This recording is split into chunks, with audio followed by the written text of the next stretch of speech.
welcome to the B2B Growth Blueprint Podcast, where we talk with entrepreneurs, founders, and leaders at B2B services, tech, and SaaS companies to learn the systems and processes they've used to create success for their business. We'll also learn from marketing and sales experts to provide insights to help you grow your business. I'm your host, Mark Osborne, and the podcast is brought to you by Modern Revenue Strategies and their 10x ROI B2B Growth Guarantee. Schedule a free diagnostic call to learn the fastest path to double your B2B revenues in just 90 days. Hello, and welcome to another episode of the B2B Growth Blueprint Podcast. I'm your host, Mark Osborne. Today, I'm very excited to welcome my guest, Jeff Bush. So Jeff is the CEO and owner of BDR.ai, and we're going to talk about that business and what they do there. It's really interesting.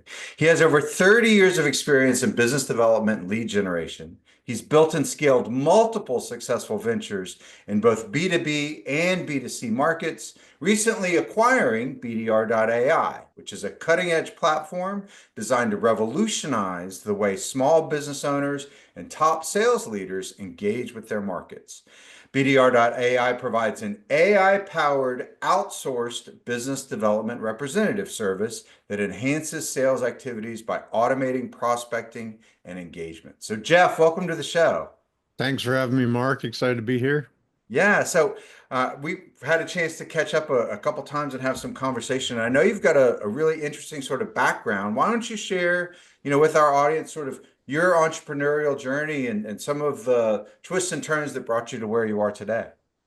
Yeah. So, see, Jeff Bush, I just turned 54 last month, and I was thinking I pretty much got into the workforce pretty early. I mean, I think age 20, I had a 2-year-old son. I had a son in high school, so I'm 54. I've got a 36-year-old son.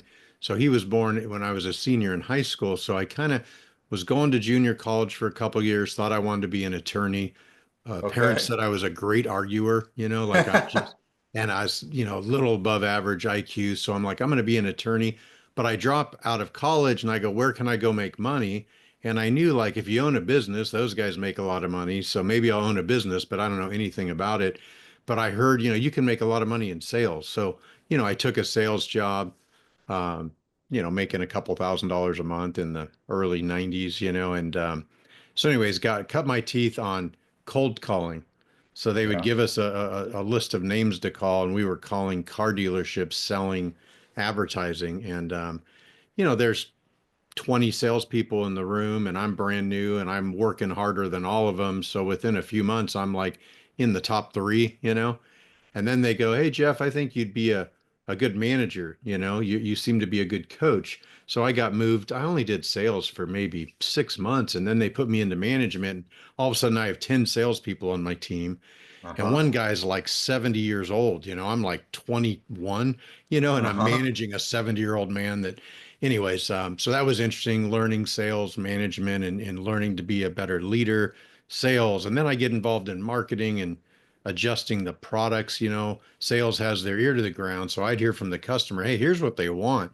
We need to change the product a little. So I was tweaking products, learning how to do marketing, but sales was really the thing. Sales paid all the bills, right? Revenue Right. coming in. So yeah, I went to work at that company. I think I stayed for 7 years until they sold it and then left. And I've done that a few times. So my 20s were kind of like educational, like learning from very successful people. And I remember I was 29 years old running an ad agency. I had 40 sales reps, 4 sales managers. I think I had a W-2 that year for like 300 grand. And back in the 90s at 29, that was a lot of money. Yeah. But I started meeting some clients that were making $300,000 a month, and I'm making 300,000 a year, and everyone's telling me I'm doing great, doing better than all my friends, right? But I knew there was more out there. So I Uh-huh. quit my $300,000 a year job, married with 4 kids, $3,200 house payment, right? And I quit my job, started a business, and I Yeah. started a mortgage company. I think it was like 1999, and I Okay. basically hired a couple people and didn't know anything about mortgages except I knew advertising and how to make the phones ring because I came from Uh-huh. it. And So started a mortgage company in 99 and we went from zero to about doing about 100 loans a month, $12 million in revenue, mortgage Wow. company, real estate company, escrow company, line of credit, $20 million line of credit, funding the loans in our name, banker. So we killed it from like 2000 to 2007. And I got up making $3 million a year. So I was hitting all my goals. This is good. It was a good decision to quit that $300,000 a year job. Right. That's right. Against everyone's advice, my pastor, don't do it. You're married with kids. I'm like, no, dude, we're swinging for fences. I'm quitting. And so, anyways, that was kind of cool until '07 hit and the market turned, Yeah. right? And we went from doing 100 loans a month, 12 million in revenue to doing 10 loans a month, Wow. 90% drop in revenue. So Wow. kind of a crash landing, closed the company, got out of leases and banking arrangements. It was horrible. Like '08, '09 were a couple of rough years. So I got spanked and then had to kind of recover and lost everything. It was bad, you know. And so anyways, I went back to work for some people doing sales and marketing, VP of sales, CMO of some companies that knew I had that skill set. And then I don't know, after that couple years of working for other people, went back and started my own ad agency and it was called Overflow. And Hmm. again, me in my barn, outbound dialing the phone, making 100 calls a day, selling direct mail advertising to mortgage companies. In my first year in business, I did $1 million in sales and made, 200 grand. I'm like, oh, thank God. Now I'm at least self-employed. So then I started, went out and got a building. And, over the next 10 years, I hired 20 salespeople. I had 60 employees and built it up to doing about $20 million in revenue. My final year, I made $4 million net profit on 20 million in revenue. Super exciting, biggest income year I ever had. And then somebody came along and offered to buy it for a decent multiple. So I had a nice 8-figure exit 2020. So I think it's actually maybe it was 21. So 4 years ago, had an 8-figure exit. That was fun. I always wanted to have that on my resume. Like I sold a company. So I Yeah. got all that money, paid all that California tax, Yeah. Yeah. bought a couple houses, bought some of my dream cars, joined a bunch of clubs, went to Italy for a month. I mean, did all the stuff that I didn't really have time or money to do. So I just fulfilled a whole bunch of cool dreams. So I took 3 years off, made some bad investments, right? The market and, first time you get some money, you start doing. So I lost some money. So I kind of decided, hey, this was fun for 3 years, but time to go back to work. I'm going to build another company for a bigger exit. I want a 9-figure exit. I Okay. did an 8-figure. We're going for nine now, 100 million. So I bought this company 6 months ago with my brother. We're partners and BDR.ai, business to business lead generation. It's like in my blood, like data Yeah. and writing copy and creating cadences and marketing automation. And it's pretty cool. So we've been at it for 6 months and onboarded our first 20 new customers and just learning the business. And the plan is to go hire 20 salespeople and, grow it to $10 million quickly, like in the next few years. That's the goal. So that's kind of, yeah, background, just sales, marketing, couple businesses owned, a couple closed, failures, successes. But 90% of my life's been good. Only 10% was like a really bad time, But it was, we go really high and we go really low, right? That bipolar thing, I got that going on for business, ups and downs, kind of crazy. Yeah. Learning how to live through that, without killing yourself and or drinking and drugs, all the things that come at us. So anyways, that's been fun. So married 30 years, just celebrated my 30-year anniversary New Year's Eve. Four Wow. adult children. I've Congratulations. got 4 boys that are all doing well. And I when I sold my company, I bought a wedding venue. So I live in Murrieta, California, and I bought a place called Hawk Ranch, Hawk Uh-huh. like the bird, HAWK. So we Uh-huh. bought this 40 acres, 5 houses. So all my kids have a house. They all live on the property. My oldest son just got married, had our first grandbaby, and we golf cart around 40 acres, 5 houses in Murrieta, California. So we bought this place. When we bought it, they were doing 5 weddings a year. And I came Uh-huh. here, I'm like, they've got a pond and 500 mature trees. I'm like, I could blow this place up with Yeah. weddings. So last year we just finished at 70 weddings. Oh, wow. We did about 1.4 million in revenue. And that was all from my background, just turn the leads up, more Yeah. leads, more salespeople, closing more deals, positive reviews, websites, SEO, all the stuff that's involved. So now, yeah, whatever. Hawk Ranch is doing 70 weddings. So I'm in the wedding business. That's new.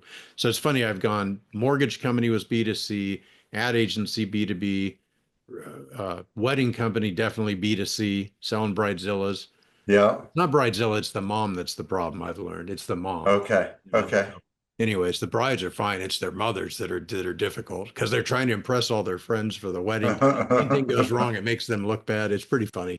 No, we've had some great times. And then BDR.ai back to B2B again. So all these things Yes. work on both sides of it. It's different, but it's all sales, marketing, business. So yeah, that's You bring such an interesting perspective, and you've kind of seen so many sides of business. I'm curious, like, what's the thing that stands out to you? You took a few years off, as you said, and now you're kind of back into it, but you're still in sort of early days of this new venture. What is the thing that stands out to you that has changed the most in the B2B space?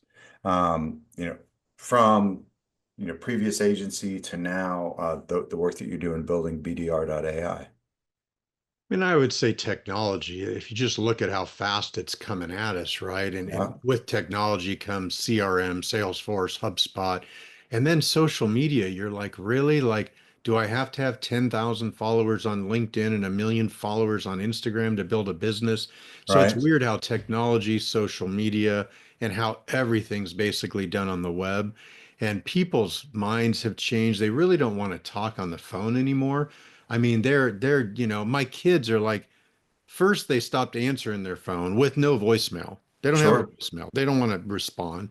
And then it's like, Dad, text me. So I text him. Then the texting stopped. They won't even respond to that. Now it's like, hey, Dad, DM me. DM me on Instagram. I'm like, this is hilarious. So I would say for me, I mean, I'm 54.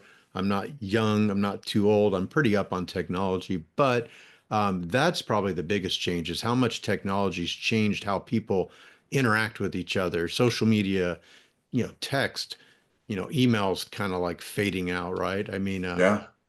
and there's so many options, just picking your lane. Which lane am I going with? How am I going to run this thing? And it's a lot of options. It's not like one way. So um, that's probably the biggest change over the I last bet. decade that I've seen. Well, and especially working with such a technology-centric company that uses this kind of AI-powered outsourced business development representative. Tell us a little bit about the company itself, like how it does, what it does, and really sort of what it does for companies and kind of who you work with, who's the right customer for you, all those things. Well, our company, they've been around 7 years. They've got 50 customers, and we're kind of analyzing the 50 customers that are reordering every month and getting value out of the $500 a month it costs for this little software. And it Mhm. seems like our ideal customer is it's B2B. So it's definitely business to business. I haven't quite figured out how to make it work for B2C yet, but I think there is an application for Hmm. that. So we help companies that just want more appointments. We just build out a LinkedIn automation kind of system that reaches out to a lot of your ideal prospects, Uh-huh. connects you on LinkedIn, and then message them with very good messaging that's going to get them interested in booking a call, book a demo, book a Zoom meeting, show up in person. So my first month using this system for myself, Hmm. I sent out 1,000 LinkedIn connections, got 300 accepted invites, and booked 3 meetings on my calendar. But 2 months later, I sent out 1,000 last month. I got 600 connections. I doubled my connection rate, and I booked 27 meetings on my calendar with $1 to $20 million business owners that I had never talked to, never called, never emailed, all LinkedIn automation. I'm like, wow, this thing is working. Now that I made it work for myself, I'm excited about making it work for others. And Hmm. people will say to me, like, when I owned my direct mail company, they used to say direct mail doesn't work. And my answer was, you better call Quicken Loans because they just wired me $3 million on a reorder. You better call Quicken Loans, the number one most successful mortgage company in the world, because they're reordering $3 million. You better call them and tell them it doesn't work before they accidentally wire me another $3 million. Give me a Right. break. It doesn't work. You're just not working it right. So a lot of people say LinkedIn doesn't work, LinkedIn automation doesn't work. It's not that it doesn't work. You're just not working it right. It's Yeah. technical. You got to get the right list, the right offer, the right timing to make it work because it can be nothing or it can be huge. The fun thing is just improving it every month and playing with data. I'm a big data analytics guy, testing different Yeah. lists, different offers. I believe in testing after hundreds of millions of dollars of direct mail going out, A/B tests, split testing. Yeah. So, anyways, yeah, that's kind of our clients, our B2B. Some of them are $1 million clients, million in revenue. Some of them are 50 million. So Hmm. everything in between, different Interesting. people using it, a few different countries. It's an international business. That's kind of cool, except for the Yeah. time zone, Zoom calling Australia. I did Australia, the Philippines, London this week. I'm like, geez, when do I make my calendar available? Get out of the foreign Yeah. countries, come back to my time zone. I don't even want to call the East Coast where I got to get up at 6 a.m. and do a demo. So, The sun never sets on your empire, right? Like oh, yeah, from endless summer, from man, endless one, yeah, work. that's right. That's right. So it's funny you were talking about, sort of that, the right person and the right message, and the core of marketing strategy is that segmentation, targeting, and then positioning. And the capability within LinkedIn for segmentation, because there's so much information about the people, who they work for, what their background is, even things that articles that they might be reading. So it makes that segmentation part easier to get right, or at least to experiment with. And then that, sort of positioning piece of bringing the right message to them. And I know that you do a lot of work with companies on helping them kind of fix that offer, fix that positioning when it's not working. Talk to us about that a little bit, because I think that's that, you say, folks say it doesn't work, and then you say, well, it really does. You just have to work it right. I think maybe a lot of that has to do with that offer, and how you're tweaking that. Talk to us about how you approach that. Well, I'll give you an idea, like a live example of something I did at my $20 million direct mail company. There's hundreds of companies that sell direct mail. Sure. My direct mail cost, let's say it was $6,000 to mail out 10,000 letters, 60 cents a piece. Yeah. The average company's price was about $5,000, but there was a few competitors that were doing it at $3,900. So why are they going to use overflow to do their direct mail? So everybody does the same printing, shove a letter in an envelope and mail it out, but our data was better. We had better copy. We're writing better copies. So we're going to get you 50% more response and the cost is only 30% more. But I started adding on some products like I would record every phone call that came into the building. So at the end of the month, I'd send the sales manager, hey, your loan officers are horrible answering these calls. Listen to these phone calls. You need to do some training to improve your conversion. Some of my clients would be like, Jeff, I can't believe like that tool was so valuable to improve our closing ratio. I'm going to keep overpaying you to do all our direct mail because you bring us tools. And then Right. another tool I came up with is when somebody called in, there was a code on the letter. They'd punch in a code to our CRM and the whole property would come up, husband, wife, lien holders, mortgages, title. So they were better on the phone. So I was constantly adding products to differentiate myself from everyone else and to Yeah. justify my high prices because I Right. was selling Mercedes, not Kias. It Right. was a luxury, more expensive item. So yeah, tweaking the product to not look like everyone else, to differentiate yourself from your competition is so crucial. So Yeah. the list, the offer, and sometimes the offer is, hey, you do the same thing 200 other companies are doing cheaper, so Right. let's tweak and add some things to your offer. I don't know if that makes sense. It does. Well, and so how do you sort of guide your clients through thinking about that? So one of your, BDR.ai clients says, Jeff, it's not working for me. How do you help them sort of understand how to tweak that offer, how to tweak that positioning, how to tweak that messaging? I'll give you an example. We've got a company. a client. I think I can share this. I don't think we have an NDA and I don't think they'd care, but Corporate Chaplains of America. I don't Okay. know. What's a chaplain? So if you have a bunch of employees and people are losing family members, going to funerals, kids going to rehab, it's kind of sad. And the CEO doesn't have time to spend time with them. So they hire a corporate chaplain Huh. who helps these employees get through grief and recovery. And I'm like, wow, these companies are spending 50 grand a year on a corporate chaplain, you know? So Corporate Chaplains of America starts reaching out to any business with 500 employees and reaching out to the CEO about bringing maybe some help to employees, right? So, you go after this list of people and a certain percentage of them are open to hiring a corporate chaplain, but a lot of them aren't. So what was interesting is we went into owners of Chick-fil-A restaurants. Chick-fil-A is kind of a That's Christian right. organization That's and they right. care a lot about their employees. And I'll tell you, the response on Chick-fil-A was 3 times as good as, let's say, San Francisco, Google and Craigslist. And, you know, Right. so tweaking the list of just more likely to buy your product, there's a real simple example. Yeah. Um, and, you know, I think of another one. A friend of mine owns a liquor license. He'll get you a liquor license. Okay. He's got 4,000 people liquor licenses over a 30-year career. He got the first movie theater in California, a liquor license. They were afraid kids are going to go in there and drink. We'll never have a liquor license at a movie Right. theater. Right. He got the first one in LA. So he's like famous. Well, his Okay. daughter works for him and they're selling alcohol training because every bartender has to take training every year. Well, Okay.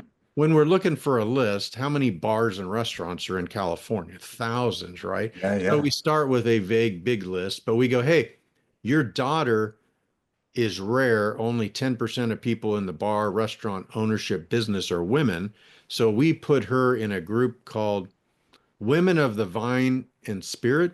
So it's all women bar owners, women. Uh-huh. And now we Uh-huh. have his daughter, a woman going after women. Hey, we're both rare. 10% of the industry's women. That's right. Let me, so we're selling a lot of alcohol training for them because we just went woman to woman. We joined a group on LinkedIn of a bunch of women that own wineries and bars. So better list, better offer, better timing. Those are little things, but there's hundreds. It never ends. I had a lady the other day that went to Weymouth College in around Boston. I think it's called, no, I might be screwing that up, darn it. Weymouth, it's a weird spelling in Boston. She went to that Okay. college, but she lives in New Jersey. I'm like, what's a Boston girl doing in Jersey? She goes, oh, yeah, I lived there, grew up there, went to college, but I moved to Jersey. I go, I wonder how many people went to Weymouth College that now live in New Jersey that own companies. And it was Uh-huh. 365 people. Like you have something in common, went to the same school, relocated to Jersey, and you own a company. Let's go after them with a unique message. Hey, we went to college together around the same time. So what's amazing with LinkedIn, when you look at what's on your LinkedIn profile, dude, who your friends are, where you went to college, forget about your title and your, business you're at now. What's your history? What groups are you in? It's pretty fascinating because I'm a data guy and now I have data that's just unbelievable to mix and match, Yeah. So Well, anyways. what's interesting is, a lot of times when people call themselves a data person, they're not as creative as you are. And what I love, like the way that you're describing your usage of data is it's really like the possibilities are endless because you're using creative ways of finding those connections with data. And you hit on something a second ago, which you and I have chatted about a little bit, which is sort of intent data, and using that as a signal for the right timing, because you have to find the right person and the right message, and it'd be the right time.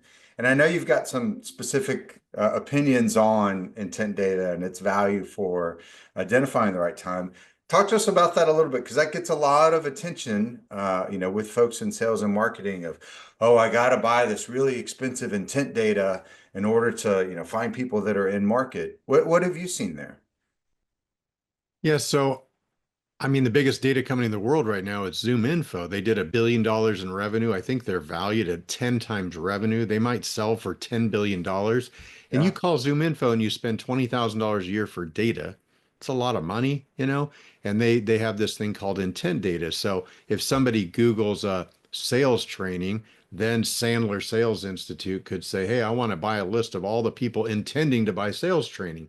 Right. But then you start drilling down and it's like, well, this company has 5,000 people. Which one Googled, I want sales training? They don't know. It's Right. intent data. Somebody from this company, one of 5,000, Googled this, and now you got to.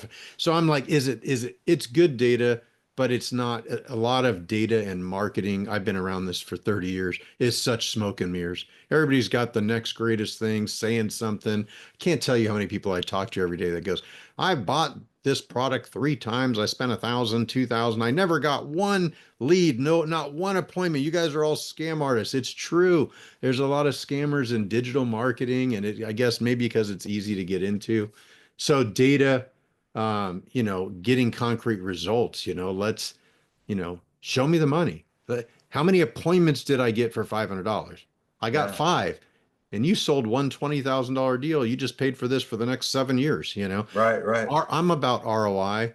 When I was selling junk mail, I was mailing 10 million letters a month at 50 cents a piece. So I had to generate revenue, right? Like an ROI. So it's all about what did I spend? What did I get? Yeah. I'm not a big branding guy. Oh, let's go spend 10 million on TV so everyone knows your name. And you don't get any revenue and you go bankrupt in the process. I do not, I'm not real big on branding. Show me the money, ROI, so list, offer, design, and you're always working on it and you can always make it better. And so I don't know if I answered your question about data, intent data. Uh, Yeah. what makes for a good campaign, an ROI makes for a good campaign. I want meetings, get me meetings. Yeah, absolutely. Well, Jeff, you have such a great background and so much expertise. We could talk all day, but I got to be mindful of your time. But before I let you go, a couple more things. Tell us something that's on the horizon for you or the company that you're really excited about. I mean, BDR.ai, it's business development rep, the fancy word for salesperson, right? We've Right. changed the name. Now they're BDRs, they're SDRs, they're account executives, business development. So but that .ai part is really interesting. Some of our vendors are now sending us demo calls where the salesperson is all AI. It's Yeah. crazy. You can barely tell the difference. So for lower level selling, it's just really interesting. What's on the horizon? I mean, everybody hears about it every day. AI. Yeah.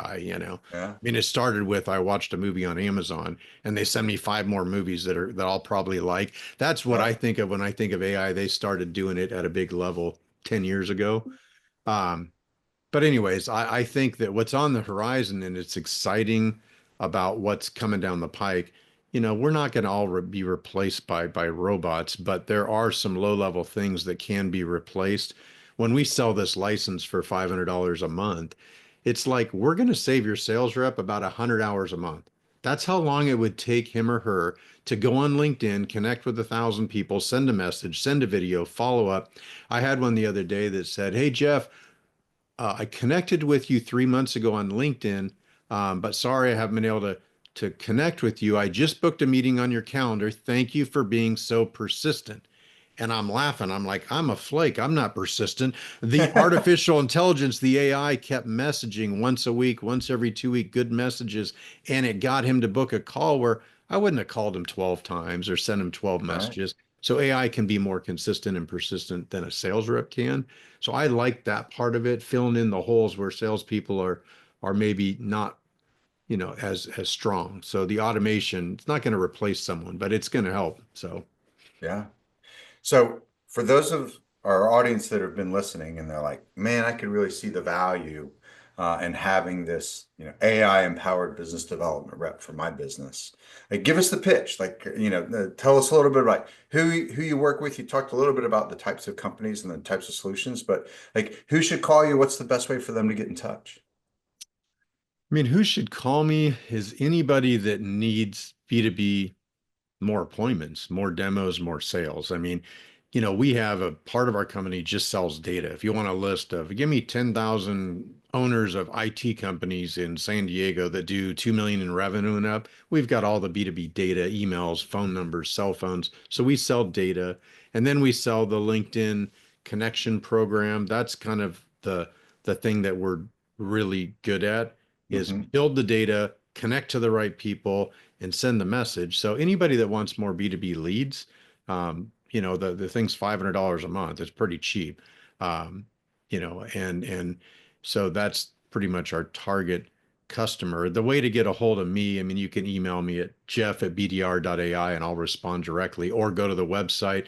There's a free AI sales book on our website, which is pretty cool to download. You can fill out a form. You can watch videos on how this thing works. There's a 6-minute video on our website that gives you kind of an overview, but book a demo. I mean, book 30 minutes or an hour on my calendar and I'll take you through it and see if we can make it work for you. I love talking to business owners and salespeople because that's who I am, So just, no hard sells, just kind of showing it and let's see if we can make it work for you. If it doesn't work, shut it off. We're not signing 1-year contracts. It's like, sign up for a month, give us 30 or 60 days to show you some appointments. But if it doesn't work, shut it off. But it's not like it's not going to work. It's like you're not working it. There's something wrong. It's a tweak, fix, better data, better offer, what's working, testing. So, 60 to 90 days, we've got this thing pretty dialed in for our clients. I'm excited about that. That's awesome. Well, Jeff, thank you so much for taking the time to join us.